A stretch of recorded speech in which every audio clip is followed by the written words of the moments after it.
HAL ಬಂದಿದೆ, ನಿಮಗೆ ಗೊತ್ತಿಲ್ಲ. ಈಗ ಹೆಲಿಕಾಪ್ಟರ್ ಘಟಕ ಆಗಿದೆ, ನಿಮ್ ಜಮೀನ್ ತಗೋಬೇಕು ಅಂತ ಅನ್ಕೊಂಡವ್ರು ಸರ್ಕಾರದವರು. ಏನ್ ಮಾಡ್ತೀರಾ, ಜಮೀನ್ ಕೊಡ್ತೀರಾ? ಏನು ಪ್ರಾಣ ಹೋದ್ರೂ ಚಿಂತೆ ಇಲ್ಲ, ನಾನು ನೇಣು ಹಾಕೊಂಡ್ಬಿಡ್ತೀನಿ. ನೇಣು ಹಾಕೋದ್ರಿಂದ ಆಚೆ ನಮ್ಮನ್ನ ನೇಣು ಹಾಕಿ ಅಂದ್ಮೇಲೆ ಅವ್ರು ಹೊಡ್ಕೊಂಡು ಹೋಗ್ಲಿ, ತಗೊಂಡೋಗ್ಲಿ. ನಾನು ನೇಣು ಹಾಕಂತೀನಲ್ಲ, ಅವಾಗ ನಮ್ಮನ್ನು ಬುಲ್ಡೋಜರ್ ಏನೋ ಹತ್ತಿಸ್ಬಿಟ್ಟು ನನ್ನ ಹೆಂಡತಿ ಮಕ್ಳು ಮನೆ ಕಾಣ್ತೀವಿ, ಹತ್ತಿಸ್ಕೊಂಡ್ಬಿಟ್ಟು ತಗೊಂಡೋಗಿ ಎಲ್ಲರೂ ಹೆಂಡತಿ ಮಕ್ಳಿಗೆಲ್ಲ ಕರ್ಕೊಂಡು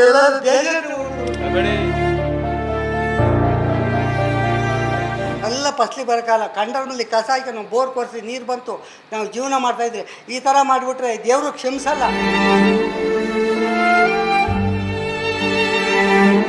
ತಗೊಳ್ಳಿ, ಫಾರೆಸ್ಟ್ ನಾವು ಬೇಡ ಅನ್ನಲ್ಲ. ನಾವು ರೈತರ ಜಮೀನು ಯಾವುದೇ ಕಾರಣಕ್ಕೂ ಕೊಡಲ್ಲ ಅಂತೇಳಿ ಕಡಾಖಂಡಿತವಾಗಿ. ನಮಸ್ಕಾರ, ನಾನು ಪ್ರಸನ್ನ ದೊಡ್ಡಗುಣಿ. ಚಾಲುಕ್ಯ ನ್ಯೂಸ್ನ ವಿಶೇಷ ಸಂದರ್ಶನದಲ್ಲಿ ನಾವಿದ್ದೇವೆ. ಇಡೀ ಏಷ್ಯಾ ಖಂಡದಲ್ಲೇ ಹೆಸರನ್ನ ಮಾಡಿದ್ದು ಗುಬ್ಬಿ ತಾಲೂಕು. ಕಾರಣ ಏನು ಅಂತಂದ್ರೆ, HAL ಘಟಕ ಗುಬ್ಬಿ ತಾಲೂಕಿನ ಬಿದಿರೆಹಳ್ಳ ಕಾವಲ್ನಲ್ಲಿ ಸುಮಾರು 610 ಎಕರೆ ಜಾಗದಲ್ಲಿ ನಿರ್ಮಾಣ ಆಗಿರುವಂಥದ್ದು. ಪ್ರಧಾನಮಂತ್ರಿ ನರೇಂದ್ರ ಮೋದಿ ಅವರು ಭೂಮಿ ಪೂಜೆಯನ್ನ ಮಾಡ್ತಾರೆ. ತದನಂತರ 5 ವರ್ಷಗಳ ನಂತರ ಉದ್ಘಾಟನೆಯನ್ನ ಕೂಡ ಮಾಡ್ತಾರೆ. 610 ಎಕರೆ ಭೂಮಿಯನ್ನ ಕೊಟ್ಟಂತಹ ರೈತರಿಗೆ ಮತ್ತೆ ಈಗ ಆತಂಕ ಶುರುವಾಗಿದೆ. ಮತ್ತೆ 200-300 ಎಕರೆಯಷ್ಟು ಭೂಮಿಯನ್ನ ಆ ಭಾಗದಲ್ಲಿ ತೆಗೆದುಕೊಳ್ತಾರೆ. ಈ ಭಾಗದಲ್ಲಿ ಭೂಮಿಯನ್ನ ತೆಗೆದುಕೊಳ್ಳೋದ್ರಿಂದ ನಾವು ಮತ್ತೆ ಎಲ್ಲಿಗೆ ಹೋಗಬೇಕು, ನಮ್ಮ ಜೀವನ ಏನು ಅನ್ನುವಂತಹ ಆತಂಕ 5 ಹಳ್ಳಿಗಳ ಜನರಿಗೆ ಶುರುವಾಗಿರುವಂಥದ್ದು. 5 ಹಳ್ಳಿಯ ಜನರು ಆತಂಕದಲ್ಲಿ ಜೀವನವನ್ನ ಮಾಡುವಂತಹ ಸ್ಥಿತಿ ನಿರ್ಮಾಣ ಆಗಿದೆ. ಸೊ ಹಾಗಾಗಿ ಆ ಎಲ್ಲ ವಿಷಯಗಳ ಬಗ್ಗೆ, ಅಲ್ಲಿ ಏನೆಲ್ಲ ಆಗ್ತಾ ಇದೆ, ಮುಂದಿನ ನಡೆ ಏನು, ಹೋರಾಟಗಳು ಏನು ಅನ್ನೋದ್ರ ಬಗ್ಗೆ ನಾವು ರೈತ ಹೋರಾಟಗಾರರಾದಂತಹ ಶಶಿಧರ್ ಜೊತೆ ಇವತ್ತು ನೇರವಾಗಿ ಸಂದರ್ಶನವನ್ನು ಮಾಡ್ತಾ ಇದ್ದೇನೆ. ಕಾರ್ಯಕ್ರಮಕ್ಕೆ ಸ್ವಾಗತ ಸರ್. ಸರ್ ನಮಸ್ಕಾರ. ಸರ್, ಎಲ್ಲೋ ಒಂದು ಕಡೆ HAL ಆದಂತಹ ಸಂದರ್ಭದಲ್ಲಿ ನಿಮ್ಮೂರಲ್ಲಿ ನಿಮಗೇನು ಅನ್ನಿಸ್ತು ಸರ್? ಸರ್, ಏನೋ ಒಂದು ದೊಡ್ಡ ಫ್ಯಾಕ್ಟ್ರಿ ಬರ್ತಾ ಇದೆ, ಇಲ್ಲೆಲ್ಲ ಸುತ್ತಮುತ್ತ ಜನಕ್ಕೆ ಕೆಲಸ ಸಿಗುತ್ತೆ, ಎಲ್ಲರಿಗೂ ಒಳ್ಳೇದಾಗುತ್ತೆ ಅನ್ನೋ ಆಶಾಭಾವನೆಯಲ್ಲಿ ನಾವಿದ್ದು. ಆದರೆ ಅವ್ರೇನು ಯಾರಿಗೆ ಕೆಲಸ ಕೊಡಲಿಲ್ಲ. ಕೆಲಸ ಕೊಟ್ಟರು ಏನು, ಬಾತ್ರೂಮ್ ತೊಳೆಯೋಕ್ಕೆ, ನೆಲ ತೊಳೆಸೋಕ್ಕೆ, ಗಿಡ ಕಟ್ ಮಾಡೋಕ್ಕೆ. ಇದನ್ನು ಬಿಟ್ಟರೆ ಗೌರ್ಮೆಂಟ್ ಅಫಿಷಿಯಲಾಗಿ ಯಾವನ್ನೂ ಕೆಲಸ ಕೊಡಲಿಲ್ಲ ಅವ್ರಿಗೆ. ಅದು ಕಾಂಟ್ರಾಕ್ಟ್ ಬೇಸಿಕ್, ಯಾವ ಬೇಕಾದ್ರೆ ತೆಗಿಬೋದು ಅವ್ರನ್ನ. ಅಷ್ಟು ಬಿಟ್ಟ ಮೇಲೆ ಯಾವುದೇ ರೀತಿ ನೆಮ್ಮದಿ ಕೊಡಲಿಲ್ಲ ಅವರು, ಯಾವುದೇ ರೈತರಿಗೂ ನೆಮ್ಮದಿ ಕೊಟ್ಟಿಲ್ಲ ಅವರು. ಈಗ ಏನಾಗ್ತಾ ಇದೆ, ಈಗ ಮತ್ತೆ ಆತಂಕ ಸೃಷ್ಟಿ ಆಗ್ತಾ ಇದೆ ನಿಮ್ಮ 5 ಹಳ್ಳಿಗಳಲ್ಲಿ. ಯಾವ ಹಳ್ಳಿಗಳು ಅದು? ಸೋಪನಹಳ್ಳಿ, ಕುಂದರ್ನಹಳ್ಳಿ, ಸಾಗರನಹಳ್ಳಿ, ತಿಮ್ಳಿಪಾಳ್ಯ, ಯಲ್ಲಾಪುರ. ಈ 5 ಊರು ಏನಿದಾವೋ ರೋಡ್ ಸೈಡೇ ಜಮೀನಿದೆ ಸರ್ ಇವತ್ತೆಲ್ಲ ಪೂರ್ತಿ. 147 ಎಕರೆ ರೋಡ್ ಸೈಡ್ಗೆ ಬರ್ತದೆ ಜಮೀನು ಆಕ್ಚುಲಿ. ಈಗ ಇಷ್ಟು ದಿನ ಏನು ಒಳಗಡೆ ಗೋಮಳ ಇತ್ತು, ಗೋಮಳದಲ್ಲಿ ಮಾಡ್ಕೊಂಡಿದ್ರು HAL. ಸರ್ಕಾರಿ ಗೋಮಳ ಇತ್ತು, ನಾವು ಅಲ್ಲಿ ರಾಗಿ ಎಲ್ಲ ಆಗ್ತಾ ಇದ್ದು ಹಿಂದೆಲ್ಲವ. ಇವರು HAL ಮಾಡ್ತೀವಿ ಅಂತ ಬಂದಾಗ ಏನು ಮಾಡಿವು, ನಾವು ಇನ್ನೇನು ಅದಕ್ಕೆ ಅಡ್ಡಿ ಮಾಡೋಕೆ ಹೋಗಲಿಲ್ಲ. ಸರ್ಕಾರದ ಜಾಗಗಳು ಮಾಡ್ಕೊಂಡು ಹೋಗ್ಲಿಲ್ಲ, ಸುಮ್ಮನೆ ಅದು ಎಲ್ಲ ರೈತರುಗಳು ಕೆಲಸ ಕೊಡುತ್ತೆ, ಒಂದು ಇಲ್ಲೆಲ್ಲ ಬೆಳೀತಿದೆ, ಇಂಡಸ್ಟ್ರಿ ಆಗುತ್ತೆ ಅಂತ ನಾವು ತಿಳಿದು ಸುಮ್ಮನೆ ಅದು. ಈಗ ನೋಡಿದರೆ ನಮ್ಮ ರೈತರವೇನು ಜಮೀನು ಇದಾವೆ 145 ಎಕರೆ 150 ಎಕರೆ ರೋಡ್ ಸೈಡು, ಅದು ರೋಡ್ NH4ಗೆ ಅಟಚ್ ಆಗಿರೋ ಅಂಥವು. ಅವು ಕಣ್ಣು ಹಾಕಿದ್ದಾರೆ ಇವರು. ಅಲ್ಲಿ ಏನು ಮಾಡಬೇಕು ಅಂತ, ಅಲ್ಲಿ ಏನು ಮಾಡಬೇಕು ಅಂತ ಗೊತ್ತಿಲ್ಲ, ನಮಗೆ ಗೊತ್ತಿಲ್ಲ ಸರ್. ಅದು ರನ್ವೇ ಮಾಡಬೇಕು ಅಂತ ಹೇಳ್ತಾರಂತೆ. ಆ ರನ್ವೇ ಮಾಡೋಕೆ ಆ್ಯಕ್ಚುಲಿ ಆ ರೋಡ್ ಸೈಡ್ಗೆ ಯಾರು ರನ್ವೇ ಮಾಡೋದಿಲ್ಲ. ರೋಡ್ ಸೈಡ್ ಹಿಂದ್ಗಡೆ ರನ್ವೇ ಮಾಡ್ಕೊಂಡಿದ್ದಾರೆ ಆಲ್ರೆಡಿ. ಫಾರೆಸ್ಟ್ ಇದೆ ಮಗ್ಲಾಗೆ, 2000 ಎಕರೆ ಇನ್ನೂ ಒಳ್ಳೆ ಫಾರೆಸ್ಟೇ ಇದೆ. ತಗೊಳ್ಳಿ, ಫಾರೆಸ್ಟ್ ನಾವು ಬೇಡ ಅನ್ನಲ್ಲ. ನಾವು ರೈತರ ಜಮೀನು ಯಾವುದೇ ಕಾರಣಕ್ಕೂ ಕೊಡಲ್ಲ ಅಂತೇಳಿ ಕಡಾಖಂಡಿತವಾಗಿ ಶಾಸಕರಿಗೆ ಮನವಿ ಕೊಟ್ಟಿದ್ದೀವಿ, DC ಅವರಿಗೆ ಮನವಿ ಕೊಟ್ಟಿದ್ದೀವಿ, KDB ಅವರಿಗೆ ಮನವಿ ಕೊಟ್ಟಿದ್ದೀವಿ. ನಿನ್ನೆ ಕಂದಾಯ ಆಯುಕ್ತರಾದಂಥ ಸೆಲ್ವಾ ಕುಮಾರ್ಗೆ ಹೋಗಿ ಮನವಿ ಕೊಟ್ಟಿದ್ದೀವಿ. ನಾವು ಇದ್ರ ಮೇಲೆ ಅವ್ರು ನಮಗೆ ಜಮೀನು ಬೇಕೇ ಬೇಕು ಅಂತ ಬಂದರೆ ದೊಡ್ಡದಾಗಿ ಹೋರಾಟ ಮಾಡೋಕ್ಕೆ ರೆಡಿ ಇದ್ದೀವಿ ವಿನಃ 1 ಕುಂಟೆ ಜಮೀನು ಯಾರಿಗೂ ಬಿಟ್ಕೊಡೋಕೆ ರೆಡಿ ಇಲ್ಲ ನಾವು. ಅದು ನಮ್ಮ ತಾತ ಮುತ್ತಾತಿರ ಜಮೀನು, ಸ್ವಂತ ಜಮೀನು. ಇದೇನು ಸರ್ಕಾರ ಕೊಟ್ಟರೆ ಜಮೀನಲ್ಲ, ನಮ್ಮ ತಾತ ಮುತ್ತಾತಿರು ಮಾಡಿರೋ ಜಮೀನು. ನಮ್ಮ ತಾತ ಮುತ್ತಾತಿರ ಸಮಾಧಿಗಳಿದ್ದಾವೆ, ಅದ್ರಾಗೆ ಸಮಾಧಿಗಳು ನಾವೆಲ್ಲ ಪೂಜೆ ಮಾಡೋಕ್ಕಾಗತ್ತೆ ಬೇರೆ ಕಡೆ. ಆಮೇಲೆ ಇನ್ನೊಂದು ತಗೊಂಡ್ರು ಅಂದರೆ ನಮ್ಮನ್ನು ಸತ್ರು ಉಣಕ್ಕೂ ಜಾಗ ಇಲ್ಲ ಬೇರೆ ಕಡೆಯಿಂದ. ನಮ್ಗೆ ಅದೇ ಜಮೀನು ಬಿಟ್ಟರೆ ಪರ್ಯಾಯ ಜಮೀನು ಇಲ್ಲ ಯಾವುದೋ. ಇವರಿಗೆ ಸರ್ಕಾರದವರಿಗೆ ಪರ್ಯಾಯವಾಗಿ ಸರ್ಕಾರಿ ಜಮೀನಿದೆ, ತೊಗೊಬೋದು. ನಮ್ಮ ರೈತರುಗಳಿಗೆ ಪರ್ಯಾಯ ಜಮೀನೇ ಇಲ್ಲ. ಹಂಗಾಗಿ ಯಾವುದೇ ಕಾರಣಕ್ಕೂ ನಾವು ರಕ್ತ ಕೊಟ್ಟರು ಕೊಡ್ತೀವಿ, ನಾವು ಜಮೀನು ಕೊಡಲ್ಲ. ಅಲ್ಲ, ಎಷ್ಟು ಕುಟುಂಬಗಳಿಗೆ ಈ ರೀತಿಯ ಸಮಸ್ಯೆ ಆಗ್ತಾ ಇದೆ? ಒಂದು 70-80 ಕುಟುಂಬ ಬರುತ್ತೆ ಸರ್. 70-80 ಕುಟುಂಬ ಎಲ್ಲ ಅರ್ಧ ಎಕರೆ 1 ಎಕರೆ ಮಾಡ್ಕೊಂಡ್ರೆ ಬಿಟ್ಟರೆ ಬೇರೆ 10 ಎಕರೆ 15 ಎಕರೆ ಮಾಡ್ಕೊಂಡ್ರೆ ಯಾರೂ ಇಲ್ಲ. ಅರ್ಧ ಎಕರೆ 1 ಎಕರೆ 2 ಎಕರೆ ಇಷ್ಟಾಗೆ ಇದೆ. ಆಮೇಲೆ ಒಳ್ಳೆ ಫಲವತ್ತಾದ ಜಾಗ ಅದು. ತೆಂಗು ಅಡಿಕೆ ಬೃಹದಾಕಾರ ಬೆಳೆದವೆ, ಸಣ್ಣ ಪುಟ್ಟವೇನು ತೆಂಗು ಅಡಿಕೆ ಇಲ್ಲ. 70-80 ವರ್ಷದ ತೆಂಗು ಅಡಿಕೆ, ದೊಡ್ಡ ದೊಡ್ಡ ಮರಗಳು, ಬಾಳೆ, ಹಲಸು, ಮಾವು ಎಲ್ಲ ಇಟ್ಕೊಂಡವ್ರಿ.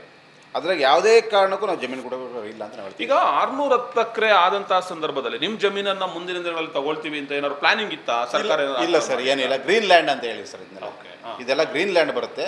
ಇನ್ನೇನಿದ್ರು ಇದು ಮಾತ್ರ ರೆಡ್ ಝೋನ್ ಆಗಿರುತ್ತೆ. ಯಾವುದು ರೆಡ್ ಝೋನ್ ಇದೆ? ಈಗ 610 ಎಕರೆ ಇದೆಯಲ್ಲ, ಅದು ಮಾತ್ರ ಇದೆ. ಅದನ್ನ ಬಿಟ್ಟರೆ ಗ್ರೀನ್ ಲ್ಯಾಂಡ್ ಇದೆಲ್ಲ ಅಂತೇಳಿ ಅವಾಗ ಹೇಳಿರಿ ಸರ್. ಗ್ರೀನ್ ಲ್ಯಾಂಡ್ ನಾವು ಸುಮ್ಮನೆ ಅದು ಏನೋ ಒಂದು ಒಳ್ಳೇದಾಗುತ್ತೆ, ಒಳ್ಳೆ ಕಂಪ್ನಿ ಬರ್ತೈತೆ, ಅಂತೇಳಿ ನಾವೆಲ್ಲ ಸುಮ್ಮನಾದು. ಈಗ ಇವ್ರು ನಮ್ಮ ಬುಡಕ್ಕೆ ಬರ್ತಾರೆ ಅಂತ ಗೊತ್ತಿರಲ್ಲ. ಈಗ ಸರ್ಕಾರ, ಈಗ ಎಕ್ಸಾಂಪಲ್ ನಾನು ಬಿಡದಿ ಬಗ್ಗೆ ಮಾತಾಡ್ತಾ ಹೋಗ್ತೀನಿ. ಸೊ ಬಿಡದಿಯಲ್ಲಿ ಕೂಡ ಸರ್ಕಾರ ಹೇಳುತ್ತೆ 80% ಅಷ್ಟು ಜನ ಕೊಟ್ಬಿಟ್ರೆ ನಾವು ಸರ್ಕಾರ ಅದನ್ನ ಅಕ್ವಿಜಿಷನ್ ಮಾಡ್ಕೊಳ್ಳುತ್ತೆ ಅಂತ. ನಿಮ್ಮೂರಿನ ಸ್ಥಿತಿಗತಿಗಳು ಏನಾಗಿದಾವೆ? 80% ಅಲ್ಲ ಸರ್, 2% ಜನನೂ ಕೊಡಕ್ಕೆ ರೆಡಿ ಇಲ್ಲ ನಾವು. 2% ಜನನೂ ತಗೊಳ್ಳಿ ನಮ್ಮ ಜಮೀನು ಅಂತ ಅನ್ನೋರು ಯಾರು ಇಲ್ಲ ಸರ್. ಅಲ್ಲ, ನಿಮ್ಗೆ ಹೆಚ್ಚು ದುಡ್ಡು ಕೊಡುವಂತ ಸಾಧ್ಯತೆಗಳಿದೆ. ಸರ್ಕಾರ ಹೆಚ್ಚು ದುಡ್ಡು ಕೊಡುತ್ತೆ. ಈಗ ಬಿಡದಿಲ್ಲ 2 ಕೋಟಿ ಕೊಟ್ಟಿದೆ. ಹೌದು. ನಮಗೆ 10 ಕೋಟಿ ಕೊಟ್ಟರು ಜಮೀನು ಬಿಡಲ್ಲ ನಾವು. ನಮಗೆ ಜಮೀನು ಬೇಕು, ದುಡ್ಡು ಬೇಡ ಸರ್. ಅಲ್ಲ, ನಿಮ್ಗೊಂದು ಉದ್ಯೋಗ ಕೊಡ್ತೀವಿ ಅಂತ ಹೇಳೋ ಸಾಧ್ಯತೆಗಳಿದೆ. ಈಗ ಅವ್ರು ಏನೇ ಹೇಳಿ ಸರ್, ನಮಗೆ ಅವ್ರ ಆಶ್ವಾಸನೆ ಬೇಕಾಗಿಲ್ಲ.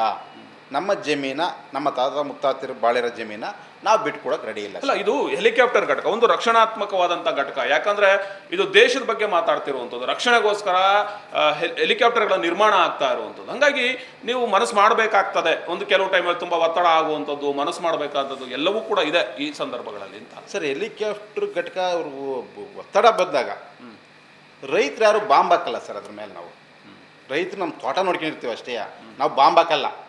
ಈಗ ಬೆಂಗಳೂರಾಗೆಲ್ಲವ ಪಕ್ಕದಲ್ಲೇ ಮನೆಗಳವೆ, ಅಲ್ಲಿ ಬಾಂಬ್ ಹಾಕ್ಬೋದು. ಇಲ್ಲಿ ಯಾರು ಬಾಂಬ್ ಹಾಕಿರಲ್ಲ ಸರ್. ರೈತರುಗಳೆಲ್ಲ ಇರೋದು ಯಾರು ಏನು ಕ್ರಿಮಿನಲ್ ಆಕ್ಟಿವಿಟೀಸ್ ಇರೋರು ಯಾರೂ ಇಲ್ಲ, ಎಲ್ಲ ರೈತರೇ ಇರೋದು.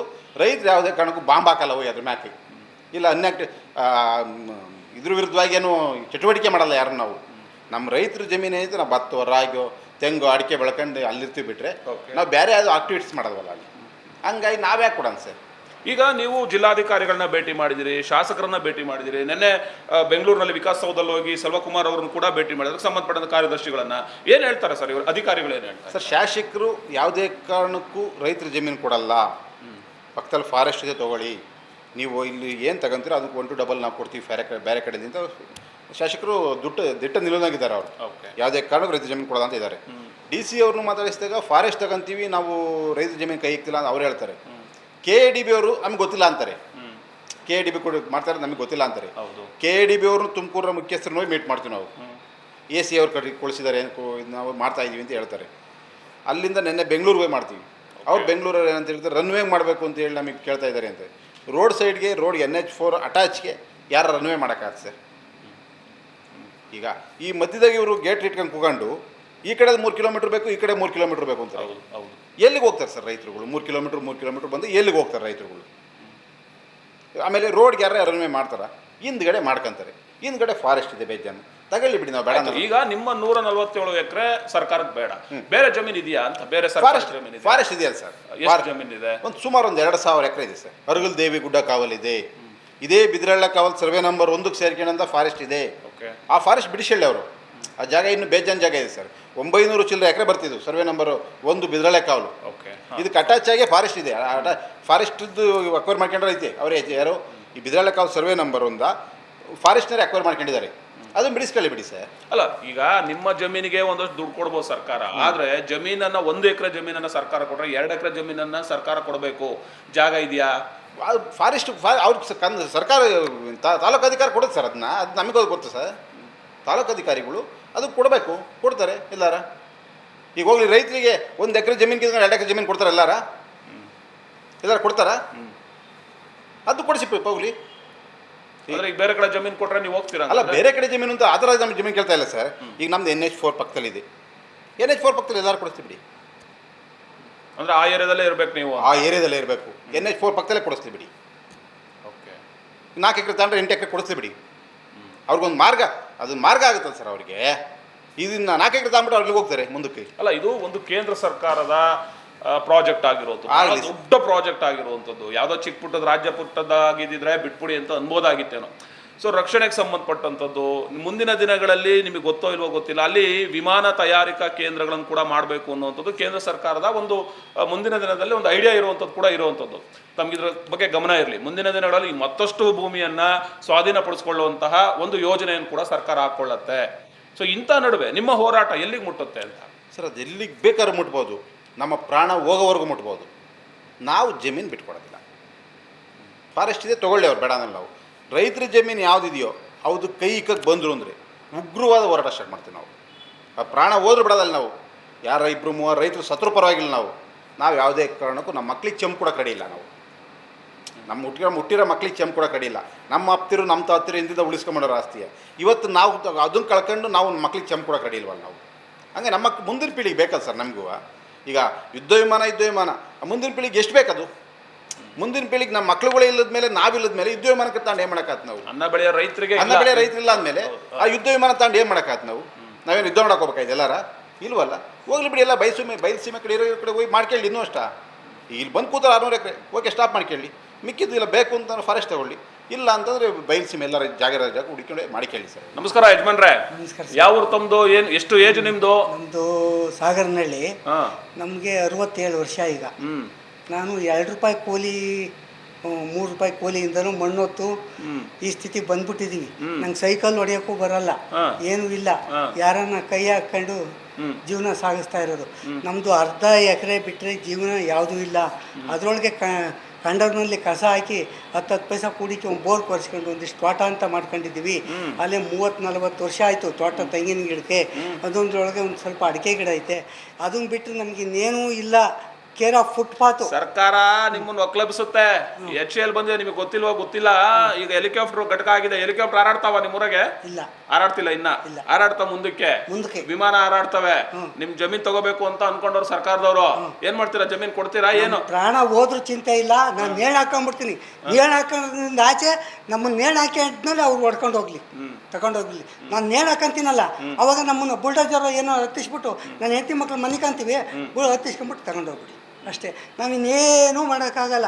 ಅವ್ರಿಗೆ ತಗೊಂತೀವಿ ಅಂತ ಬರ್ತಾರಲ್ಲ, ಆ ದೇವರು ಅವ್ರಿಗೆ ಒಳ್ಳೆ ಬುದ್ಧಿ ಕೊಟ್ಟು ನಮ್ಮ ಜಮೀನು ತಗೊಂಡಂಗೆ ಮಾಡಲಿ. ಅವ್ರ ಸಾಷ್ಟಾಂಗ ನಮಸ್ಕಾರ. ಸರ್ಕಾರ ಏನ್ ಹೇಳುತ್ತೆ ಅದನ್ನ ಮಾಡ್ತಾರ ಅವರು. ಆಯ್ತಾ? ಈಗ ನಿನ್ ಜಮೀನನ್ನ ಅವ್ರು ತಗೋಬೇಕು ಅಂತ ಡಿಸೈಡ್ ಆಗ್ಬಿಟ್ಟವ್ರು ಆಲ್ರೆಡಿ. ನಮ್ಮ ಉಪಮುಖ್ಯ ಇವರು ನಮ್ಮ DCM ಪರಮೇಶ್ವರ್ ಅವ್ರು ಕೂಡ ಹೇಳ್ಬಿಟ್ಟವ್ರೆ, ಅಲ್ಲಿ 300 ಎಕರೆ ತಗೊಂಡ್ಬಿಡ್ತೀವಿ, ನಿಮ್ ಜಮೀನು ಒಂದು 150 ಎಕರೆ ಇದೆ, ನೀವು ಕೊಡ್ಲೇಬೇಕು. ಈಗ ಜೀವನ ಹಂಗೆ ಮುಂದೆ ಅಂತ. ಅದೇ ನಾನು ಹೇಳಿದ್ನಲ್ಲ, ಫಾರೆಸ್ಟ್ ಲ್ಯಾಂಡ್ ಐತೆ ಬೇಕಾದಷ್ಟು, ಅಷ್ಟು ಕಡೆ ತಗೊಳ್ಳಿ. ನಮ್ಮ ಜೀವನ ಮಾಡೋಕ್ಕಾದ್ರೂ ಬಿಡಿ. ನೀವೆಲ್ಲ ಜೀವನ ಮಾಡ್ತಿರಲ್ಲ, ಹಂಗೆ ನಾವು ಬಡಪಾಯಿಗಳು ಹೆಂಗೆ ಜೀವನ ಮಾಡೋಣ? ನಾವು ಇಲ್ಲ ಅಂದರೆ ಎಲ್ಲರೂ ಹೆಂಡತಿ ಮಕ್ಕಳಿಗೆಲ್ಲ ಕರ್ಕೊಂಡು ಎಲ್ಲರೂ ದೇಶ ಅಳಬೇಡಿ. ಕೇಳಿ ಸಮಸ್ಯೆ ಏನು ಹೇಳಿ, ಅಳೋದ್ರಿಂದ ಏನಾಗಲ್ಲ. ಜಮೀನುಗಳಂತೂ ನಾವು ಕೊಡೋಕ್ಕಾಗಲ್ಲ. ದಯವಿಟ್ಟು ನಿಮ್ಮ ಪಾತ್ ಸಾಕ್ಷಿ ಕೇಳ್ತಕ್ಕಂತೀವಿ. ಜಮೀನುಗಳು ಕೊಡೋಕ್ಕಾಗಲ್ಲ. ಆ ದೇವರೇ ಕಾಪಾಡಬೇಕು ನಮ್ಮನ್ನು, ಹೆಂಡತಿ ಮಕ್ಕಳು. ನಾವೇನು ಮಾಡಬೇಕು? ಇಲ್ಲ ನೇಣು ಹಾಕೊಂಡ್ಬಿಡ್ತೀವಿ. ಅದೇನೇ ಅದು ಸ್ಥಿತಿ ಬಂದ್ಬಿಟ್ಟಿದ್ವಿ. ಎಲ್ಲ ಅರ್ಧ ಎಕರೆ ಇರೋ ಅಂಥ ರೈತರು ಇರೋದವ್ರಲ್ಲಿ. ಹಾಂ, ನಾವೇನೋ ಹಿಂಗೆ ನಮ್ಮನ್ನು ಒಕ್ಲೆಬ್ಬಿಸ್ತಾರೆ ಅಂತ ಮಾಡಿದ್ದು. ಆ ಸ್ಥಿತಿಗೆ ಹಿಂದೆ ಒಬ್ಬರು DC ಇದ್ರು, ಸೋಮಶೇಖರ್ ಅಂತ. ಅವರು ಅಡಿಗಲ್ಲು ಪೂಜೆ ಮಾಡೋಕ್ಕೆ ಬಂದಾಗ, ಕಾಂಪೌಂಡ್ ಹಾಕಕ್ಕೆ ಬಂದಾಗ, ಯಾವುದೇ ಕಾರಣದಿಂದ ಭೂ ಕಬಳಿಕೆದಾರರು ಬರ್ತಾರೆ, ದಯವಿಟ್ಟು ನೀವು ಕೊಡಬೇಡಿ. ಸಾರಿ ಹೇಳ್ತೀನಿ, ನೀವು ಇಷ್ಟಾಗಲ್ಲ ಅರ್ಧ ಎಕರೆ 10 ಕುಂಟೆಲಿರೋ ಜನ ನೀವು ಕೊಡಬೇಡಿ. ಹಿಂಗೆ ಕೈ ಮುಗಿದು ಕೇಳ್ಕೊಂತೀನಿ ಅಂತ ಸಿದ್ಧಗಂಗೆ ಸ್ವಾಮಿಗಳ ಮೇಲೆ ಆಣೆ ಪ್ರಮಾಣ ಮಾಡಿ ಅವರು ಸೋಮಶೇಖರ್, ಆ ಪುಣ್ಯಾತ್ಮ ನಮಗೆ ಒಳ್ಳೆಯದು. ಅದನ್ನು ಬಿಟ್ಟು ನಮಗಿನ್ನೇನು ಗತಿ ಇಲ್ಲ. ಆ ಸೋಮಶೇಖರ್ಗೆ ನಾವು ಒಂದು ನಮಸ್ಕಾರ ಅಂತ. ಇಲ್ಲ, ಈಗ HAL ಅವ್ರು ನಿಮ್ ಭೂಮಿ ತಗೊಂಡ್ಮೇಲೆ ಅವ್ರು ಕೆಲಸ ಕೊಡ್ತೀವಿ ಅಂತಾರೆ. ನಿಮ್ಗೊಂದು ಕೆಲಸ ಕೊಡ್ಬೋದು. ಕೆಲಸದ ಅಣ್ಣಾರು ಹೇಳವ್ರೆ, ನಾವೇನು ನಿರೀಕ್ಷೆ ಮಾಡಂಗಿಲ್ಲ. ಆಯ್ತು, ಕೊಡಲ್ಲ ಅಂತ. ಓ ಬಿಡಿ, ಆಯ್ತು, ಆಗ್ತಾಯ್ತೆ. ಬೇಕಾದಷ್ಟು ನಮ್ಮ MLA ಸಾಹೇಬರು ನಿನ್ನೆ ಸೆಲ್ವಕುಮಾರ್ ಅಣ್ಣವರು ಎಲ್ಲ ಹೇಳವ್ರೆ. ನಾನು ಹೋಗಿದ್ದು ಅಡ್ಡ ಬಿದ್ದುಬಿಟ್ಟಿದ್ದೀನಿ.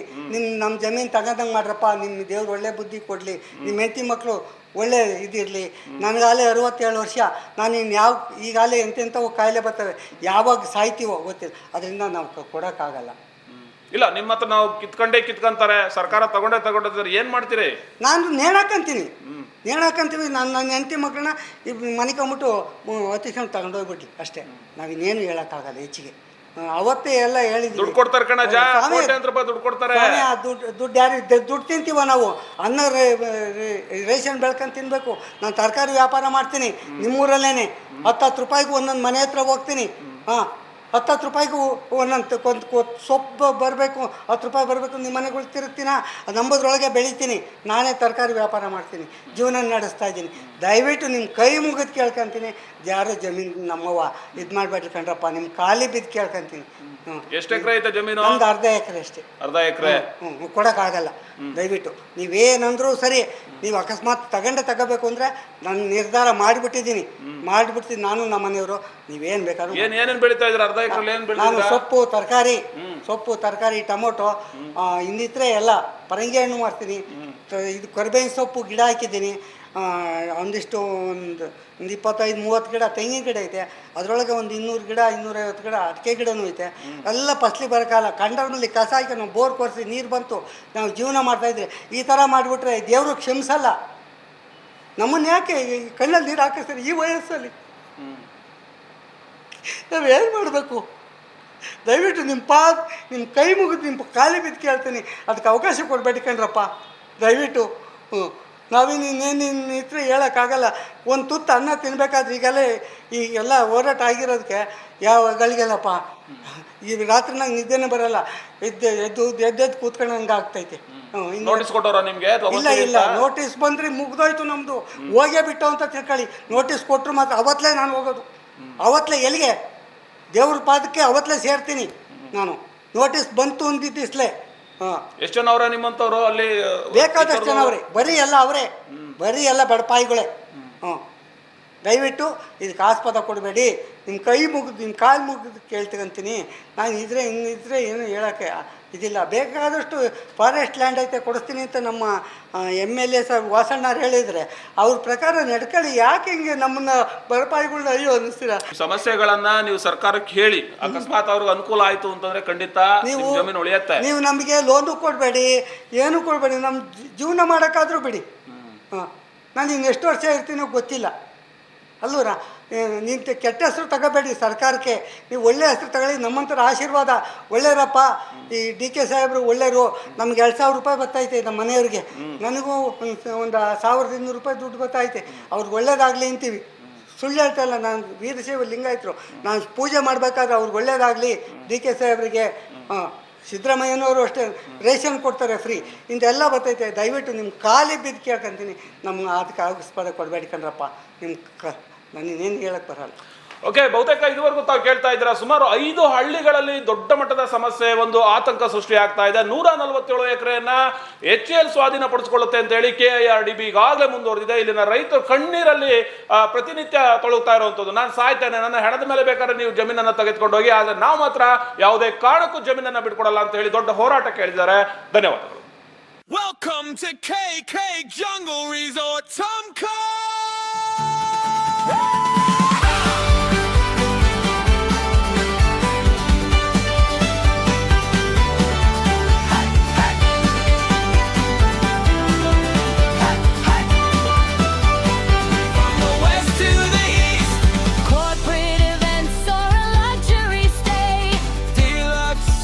Where the forest breeze sways. From the bonfire light to the morning dew, Tumco is calling and we're waiting for you.